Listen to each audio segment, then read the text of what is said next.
காவேரி விஜய நினைச்சு அழுதுகிட்டே தூங்கிடுறாங்க. காலையில குமாரும் நவீனும் டீ கடையில சந்திக்கிறாங்க. யமுனாவை பத்தி குமாரு நவீன் கிட்ட விசாரிக்கிறாரு. அதுக்கு நவீன் இந்த மாதிரி நடக்கும்னு நான் எதிர்பார்க்கலன்னு சொல்றாரு. அதுக்கு குமார் சொல்றாரு, யமுனா ரொம்ப நல்ல பொண்ணு, அவ்வளவுதான் என்னால சொல்ல முடியும்னு சொல்லிட்டு போயிடுறாரு. காவேரி வீட்டுக்கு வர்றாங்க.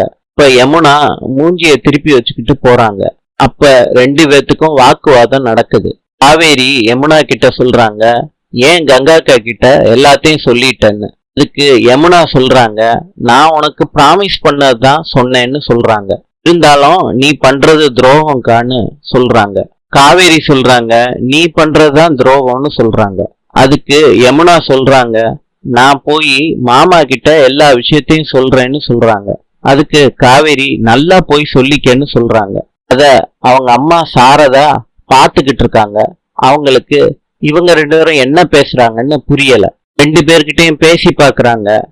ரெண்டு பேரும் பதில் பேசல. யமுனா நேரா காவேரி வீட்டுக்குள்ள போறாங்க. விஜய் கிட்ட பேசுறாங்க.